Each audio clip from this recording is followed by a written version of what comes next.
what is the annual cost of keeping that building fresh? Southeast?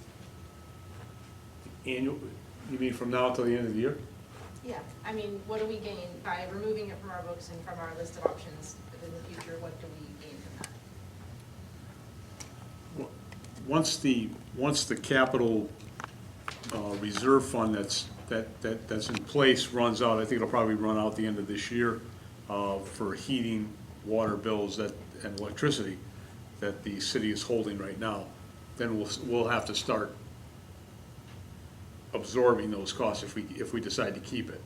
And then right now we are still having to check the building, we have to maintain the sidewalks and the parking lot and whatnot. So that's I mean, it is a minimal cost, but there is a cost there. I can't put a number right on it right now. So right now, is it just theoretical snow plowing? Snow plowing, sidewalk, basically building checks just to be sure that, you know, no windows are broken, the heat is still on a daily basis. In fact, I was there today, just, you know, going through it before the weekend and stuff. We went through this once before, and the number that was given to me, I believe you gave it, was, or maybe it was the Public Works Director who gave me the number, but I thought the number was approximately $35,000 a year when you do the cost of heat, electricity. Just the heat and electricity, and that's it, Yeah. just leaving the building as is. Right, I mean, you know, you're talking $35,000. Maybe it was the Public Works, because I had suggested Thank you. this conversation. So it's money that doesn't benefit us at all, especially if we're not really ever gonna have the building to utilize anyway, so. So that's what we're spending. Did you say that we're spending that now? I think you're gonna be spending that, you know, throughout the year, you'll end up spending that, you know, between your gas or your electric. Water's basically turned off, but we have to turn it on just in case, you know, for backfeeding on the boiler, just in case there's a problem there. But there is a cost there. I mean, I could get the exact cost for you. You could get it from City Hall if you want at the next meeting, or it's entirely up to you folks. I mean, I personally, I would want to know exactly what, if we're taking it off and that removes it as an option for us in the future, then I'd like to know what it costs us to keep it on, so we can at least balance those out.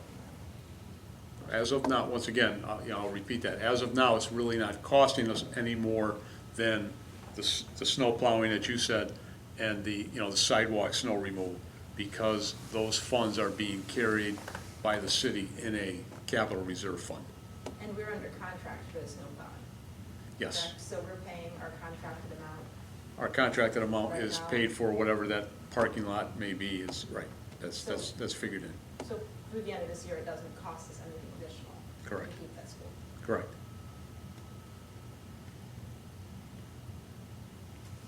It's a question of taking it over starting next year, the next academic year. Right.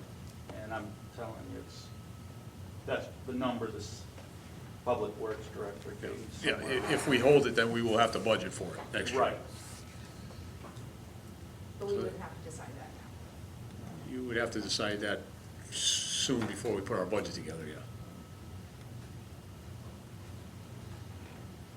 Can I ask about the softball field lighting? And it's more of a procedural question. I know just because there's 2 new members on the board, we can't go back and revisit a bunch of decisions, but is that set in stone? Is there, you know, in a tight budget time, it's $160,000, and I absolutely agree that the softball field needs new bleachers and dugouts and you know, the amenities, but $160,000 for lighting for potentially 7 games a year that don't have to be played at night seems like a lot of cost and not a lot of benefit.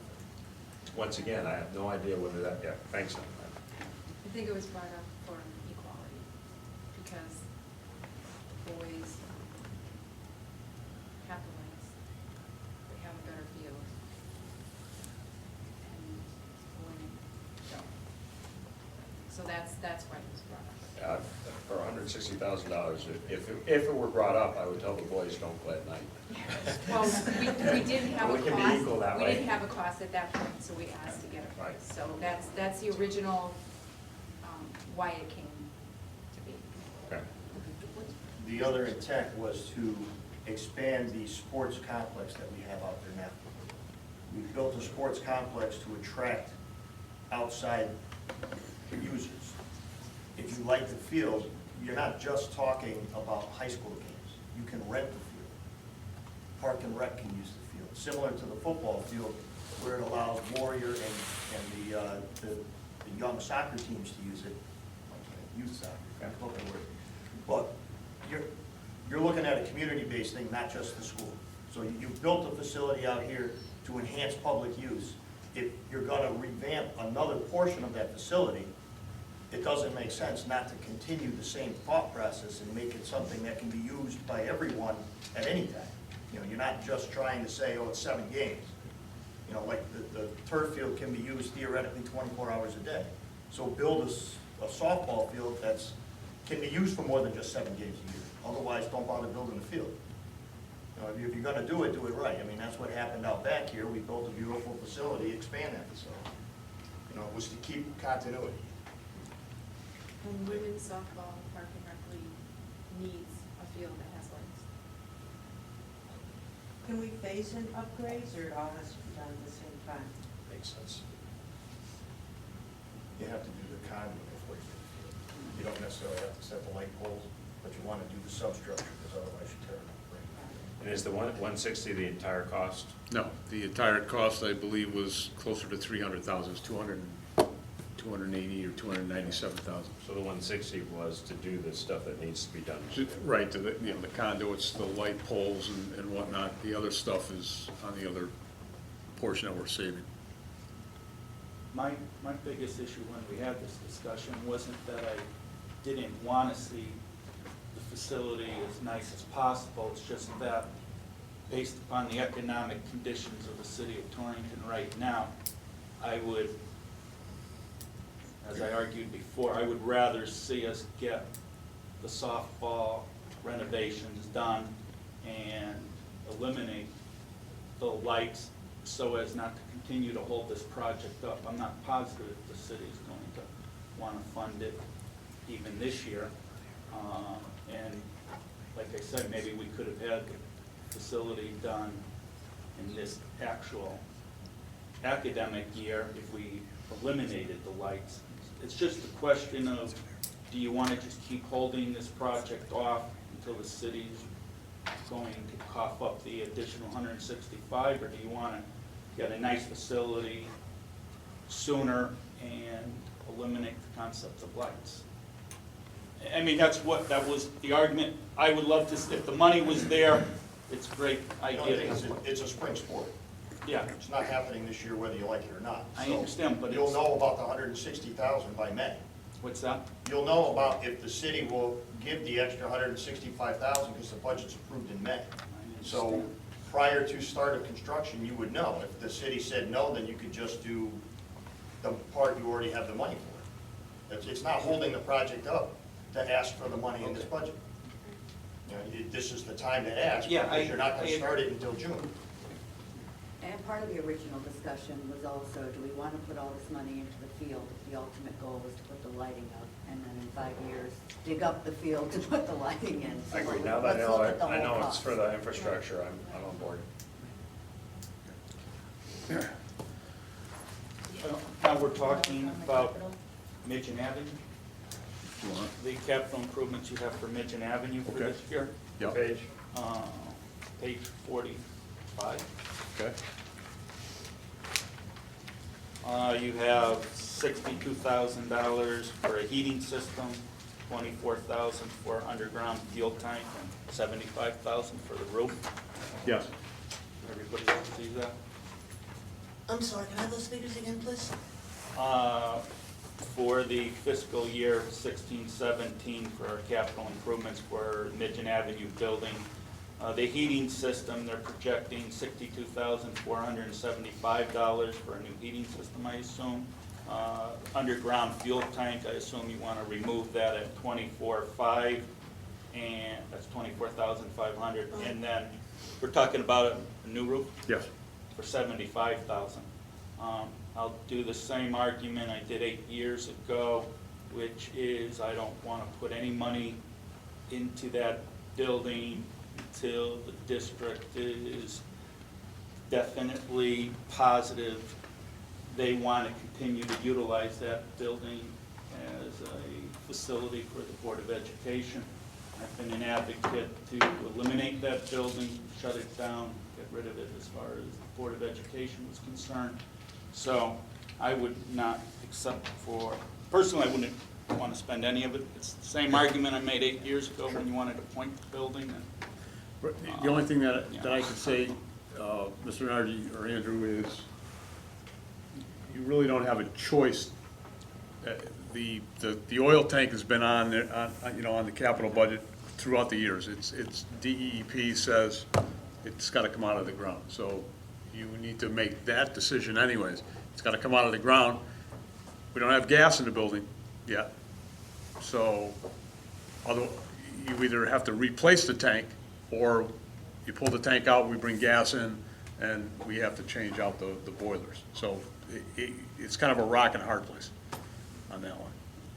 Well, what's the life of the heating system right now?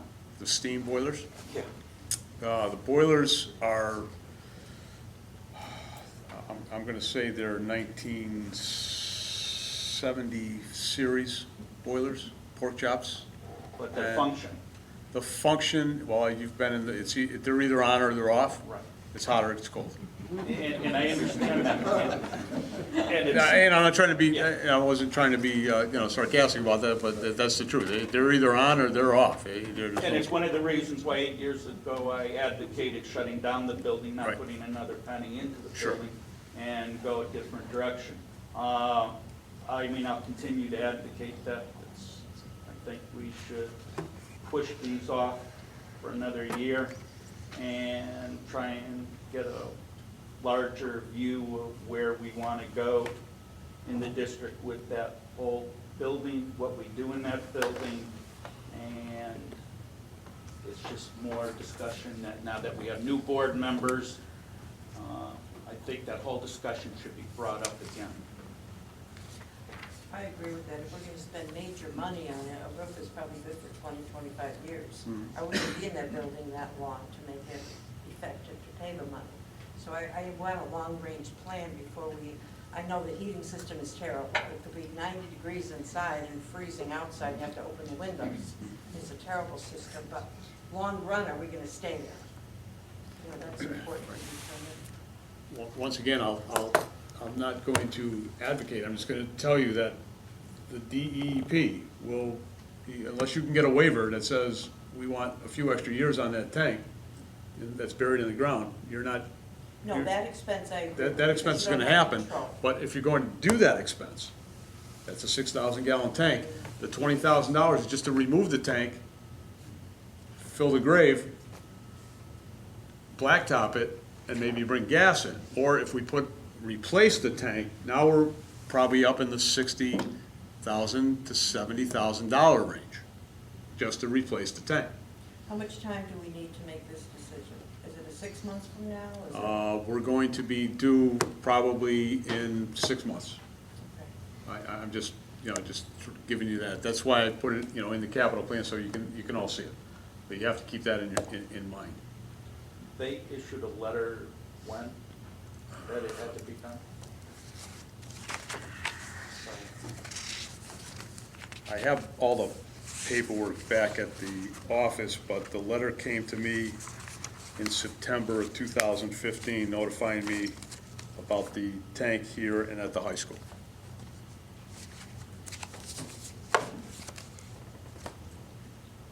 The other thing too, I just want to mention that we'll probably bring this up in budget.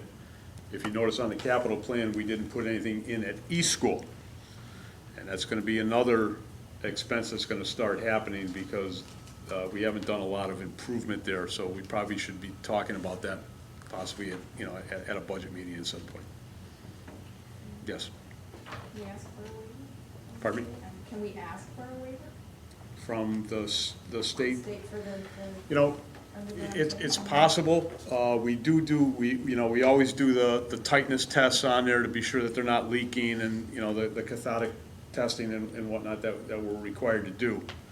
And we've never really had a problem with that tank, so. I mean, if you know, it'll give us 6 months, a year. It's and possible. We can,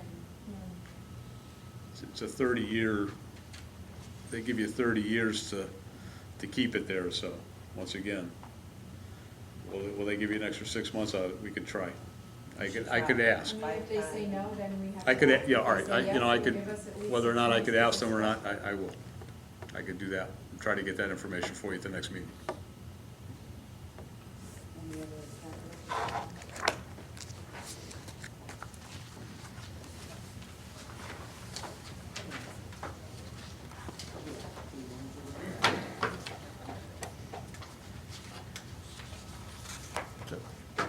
If you look at page 53, we're on the capital technology, Thank you. moving from facilities to the technology. One of the things that you will see is, for the most part, we left a lot of things for the fiscal year 16, 17 the same, but we did add in all of those things that we took out for this year. Our plan for technology includes, as a goal, that we want to have technology in the hands of every student at some point in time.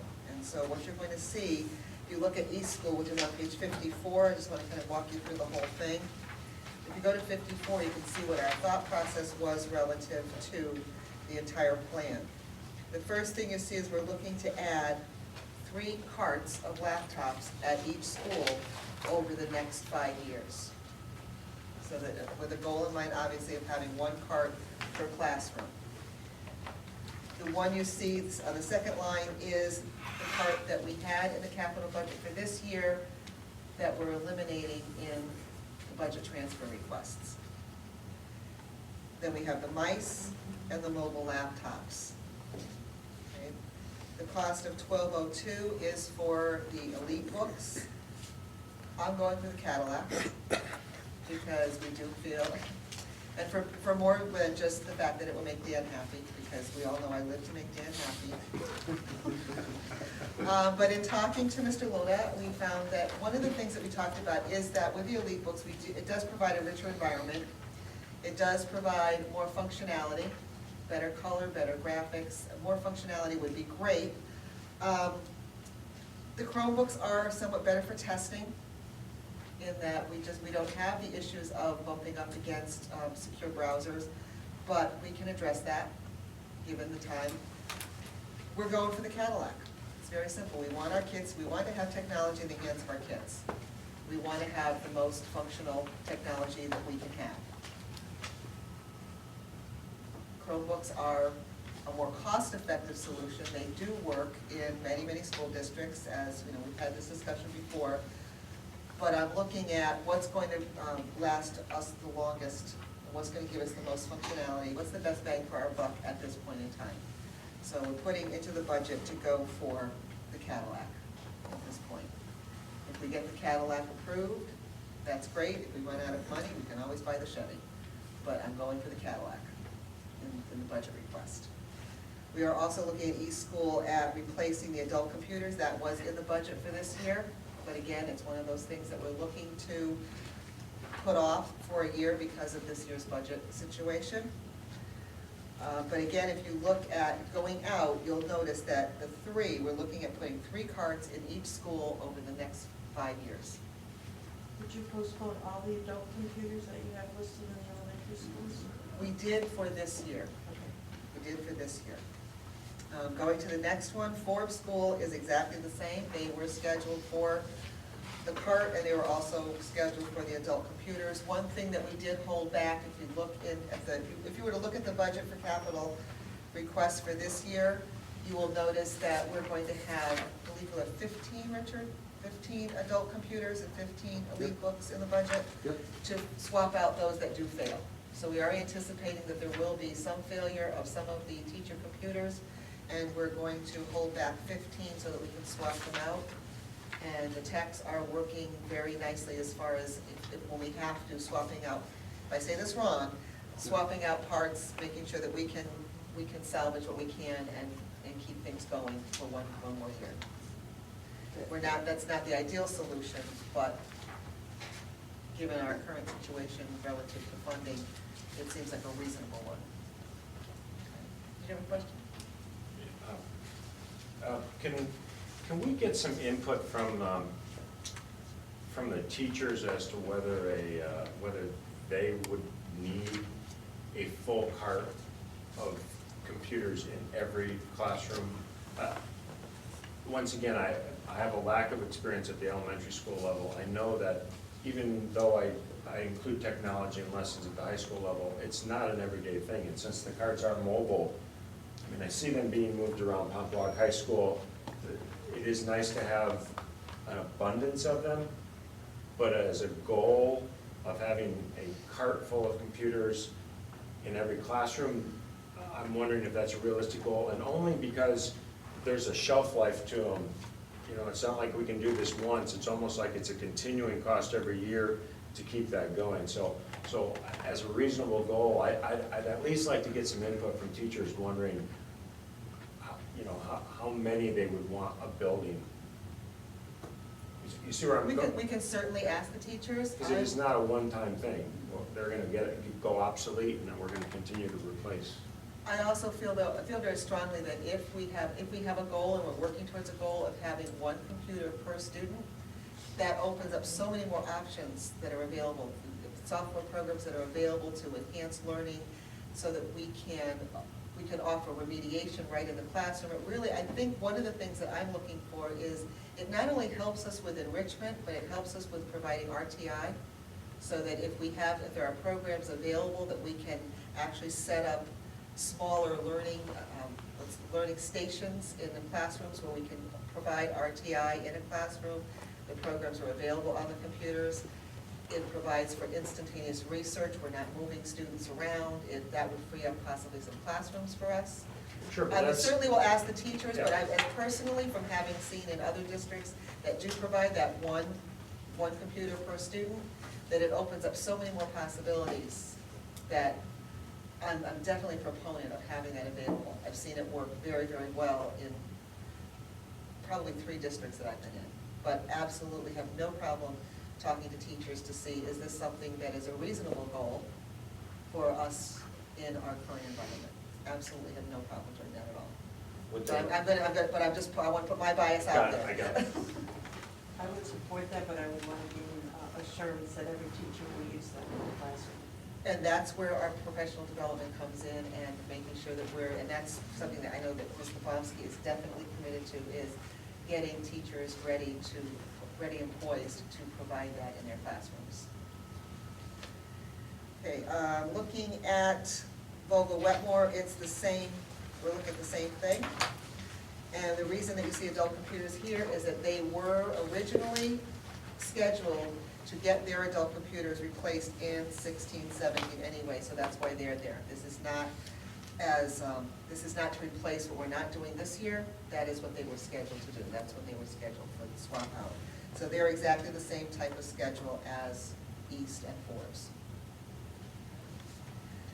Then we get to the high school, which sadly has not received the attention that it should have over the years, and so we have many more things that we need. We were initially set for 7 carts at the high school. So that's why you see the 7, and then the 3 that we're looking at to make sure that we're building up to, again, that capacity of 1 cart per classroom. The Elmos and the document cameras, those are add-ons, those are peripherals that we can use for, I'm not sure if you're familiar with what an Elmo or a document camera is, but it allows us to display information. As an English teacher, I used it to actually display student writing in the classroom so that we could edit it together, save it, give it back to the student, and we had instantaneous feedback and input into the writing process, which I found very, very helpful as far as being able to work with actual student work, which is far more valuable than endless grammar lessons, the editing that we could do. The ability to critique student work immediately, to get feedback from your peers, to make corrections. That's just something that I find very valuable and would be helpful for us to have. Replacing the Mac lab room. We would have loved to have done that this year. This needs to be done. The Mac lab room is it's safe to say it's in a sorry state. We're gonna live by for a year, but it would be good if we didn't have to put it off, but if we do, we have to do it next year. We have to. It is one of our most popular and well-populated and always over-enrolled, and we can't because we're limited by computers, but more requests than we can fill for both art tech and music tech. And we definitely need to be able to provide those. That's the best, I think it's one of the best electives we have in the building as far as real-world experience and using technology to enhance their understanding of the arts. So it's very, very important. We're looking at 3 smart boards, and these are to replace what we think might be, we have some that are coming up, have been in place a fairly long time. We're looking at probably 3 per year that we're going to have to replace out. So we're looking to cycle in new equipment as the old equipment ages. How many smart boards are now available? Is every classroom have them? Just about, yes. Right, they're all in every classroom now, right? And you're using smart boards as a generic statement, they're not actually smart boards. They're the projectors. Yes, and Brightline projectors. I was gonna say, you've come a long way, you have smart boards in all the classrooms. Well, we're turning whiteboards into smart boards, so that's been interesting. Interesting experiment. Looking at TV monitors to have it both for security and for, where will we put it? Those are going in the lobby? The Cafeterias and the gymnasiums. Right, so that people can actually see what's going on in those locations. We're looking at a computer lab in fiscal year 17-18 that's going to have to be upgraded. So we're including that. And we're looking at 2 iPads for the music teachers, again, because they are working with the music tech. That this is, and the music tech lab is a Mac lab, that we want them to be able to upload and use information that's compatible with the Mac lab equipment. The next page is the middle school. We're pretty set there. We're looking at replacing 1 lab. We're looking at adding a 3D printer. And again, we're looking at adding 12 Elmos and dot cams as we go through. The next page is Southwest, which mirrors the first 3 elementary schools, same plan. And Torringford, again, same plan. The only difference is they have more classrooms, it's a bigger school, so we need more adult computers. And the last one, the last page is for Midget Avenue, and I'm going to speak to the last 3, and then I'm going to ask Mr. Luna to give you an overview of the first 4, because he's more conversant with that than I am. I'm looking for 20 elite books, and what I'd like to do is I want to issue them to our student services support staff that travel among buildings, so that they can have access to IEP Direct, Medicare Direct, all of the programs that they need, so that they can log their time more easily without having to find a computer somewhere or to wait till they get back to the office. We think that it's going to help us to make sure that we're keeping those things updated in a very timely way, and also make sure that the information is entered so that when we do the request for Medicaid reimbursement, we're not missing something, that we're staying up to date, we have that information. As soon as the service is provided, the person can enter it. So we're looking to have elite books for those folks. The smart bulbs are, we expect that our Brightly projector bulbs are going to start burning out. We're going to have to replace them, so we want to make sure that we have money in the budget for that. And we are also looking at replacing printers in our computer labs at, I think this is 4 per year, correct? Yep. 4 per year over the next, and that will take care of all of our labs, and then we start the cycle again in 21-22. So that's what we're looking for, and Richard, if you wouldn't mind just kind of addressing the server upgrades, workflow system, and the hardware expansion. Sure. The main storage, unfortunately, technology's been working, so people have been storing more and more data. So the main storage, it's called a SAN, that's here at THS is very close to capacity. We want to replace it with a cluster, meaning if there's a failure here, all the data would be replicated. We currently have failover within the box, but if the box itself fails, we'd have to repair it and we'd be down during that period of time. So as part of an upgrade, we put one copy here and a replica at TMS.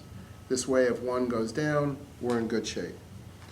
The workflow system, as it's been critical and painful to watch some of the budget process and to watch what goes on with human resources and just the sheer amount of paperwork that occurs. A workflow system will make that all digital. It'll be involved over time. There'll be a server that gets put in at the beginning, a substantial amount of programming that takes place, and then over time, more and more forms come in and it levels off. The goal is, for example, a new employee comes, right now there's a paper trail, and Joe can talk in nauseam about it, that has to go to a number of people. That would become a digitalized process. And where we start is with new hires. That then gives us the hierarchy for department heads, who they are. Now all secondary forms like vacation forms can now flow from that.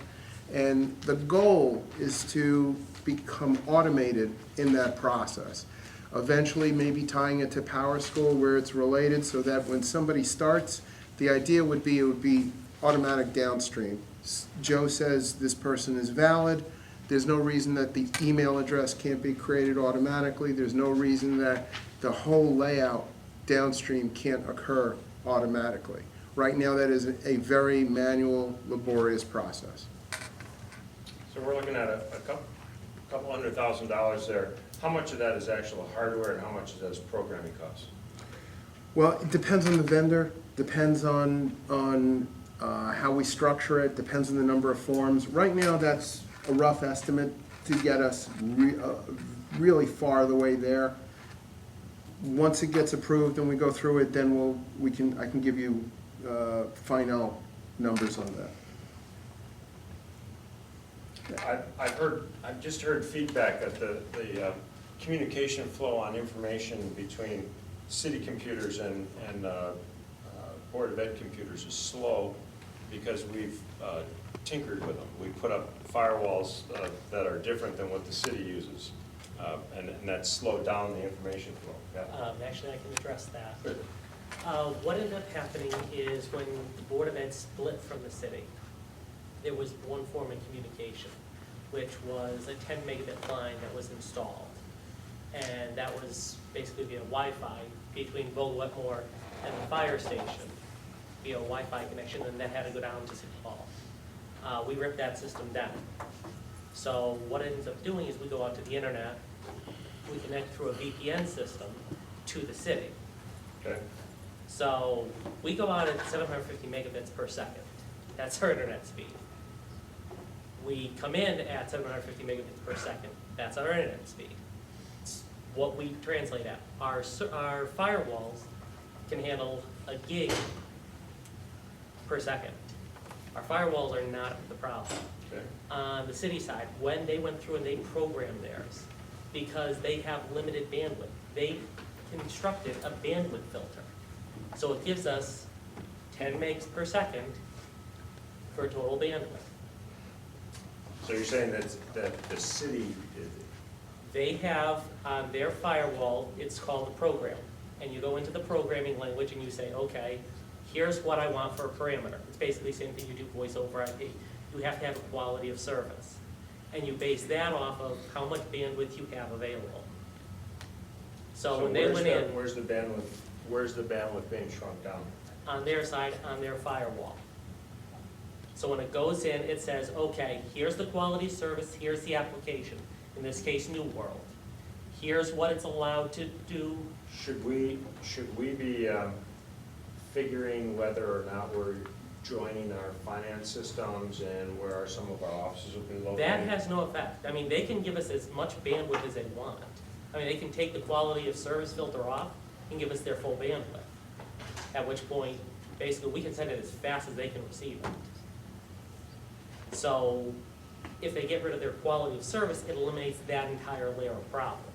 I'm But sensing that has we to have, be- once again, I'm sensing that we have a breakdown between the city and the Board of Ed on agreements on how to run some of this stuff. Well, there was an issue. Unfortunately, the city's IT director was formerly ours until we released them due to significant issues that were grossly negligent. So, I knew the individual and I respect him. again, I I simply am going off Point the of work order. involved, I think we should so. Yeah, got it. not go here. Yeah, I agree. There's actually only one system that you're talking about, which is the finance system. There's no other systems that intersect or relate. Right. So if we're in the same office, we won't run into these problems. It depends on where that office is. I mean, the fact is that New World is paid 3/4 by the BOE, but it is physically housed at the city. There's no reason that that couldn't be housed here, and then there would be no speed problems here at all.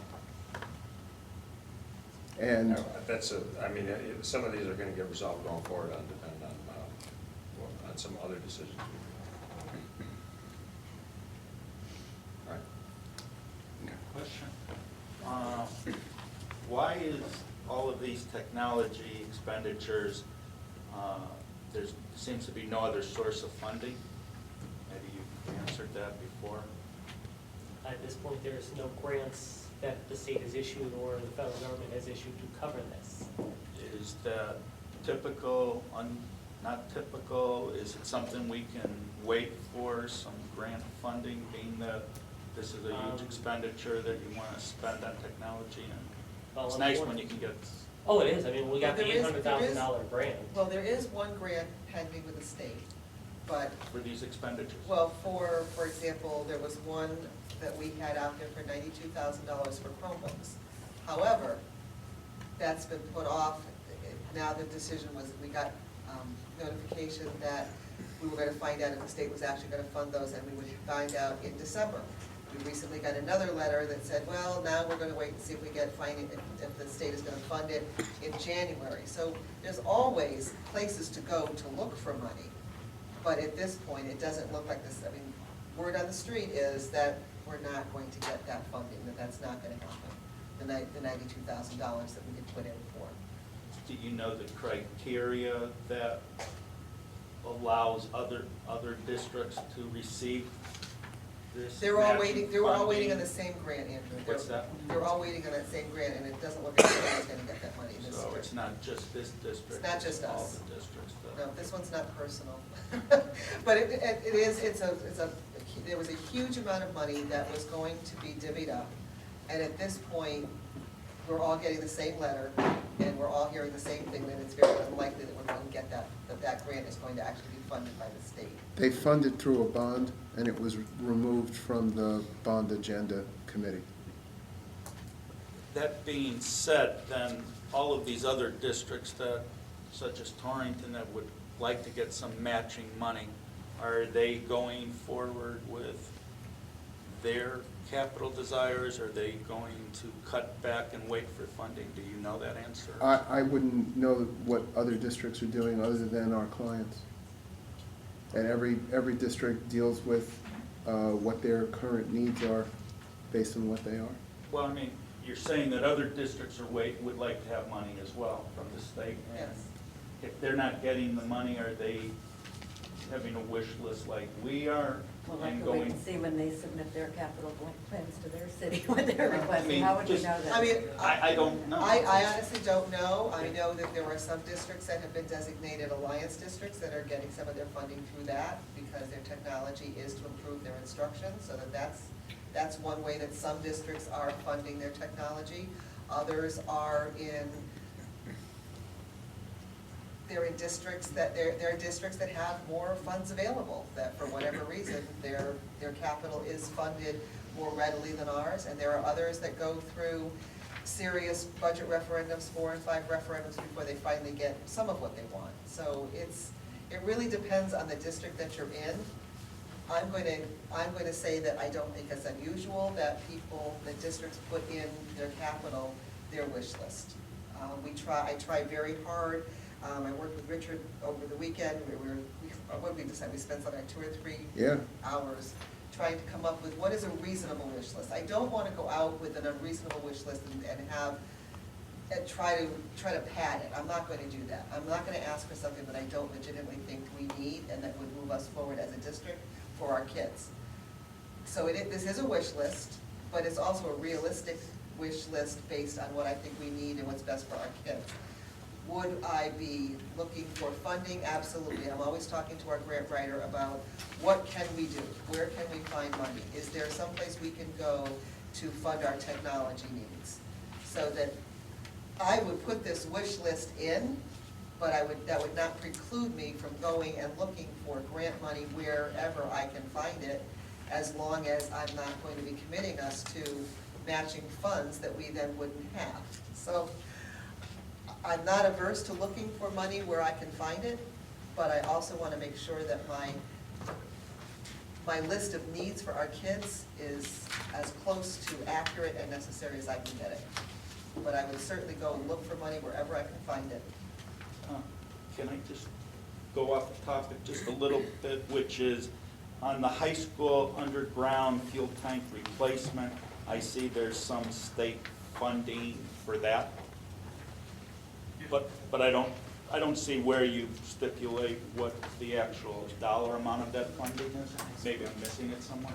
Would be page 15. I think it's somewhere around 50% of the, usually of the price. Of the 150? I'd have to double check that. Sometimes they consider that just maintenance.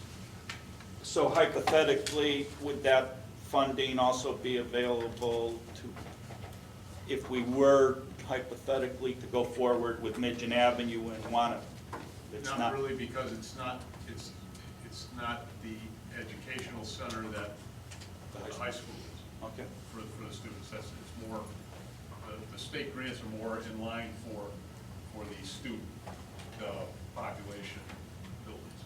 Okay, thank you. Any other questions on capital technology? Thank you.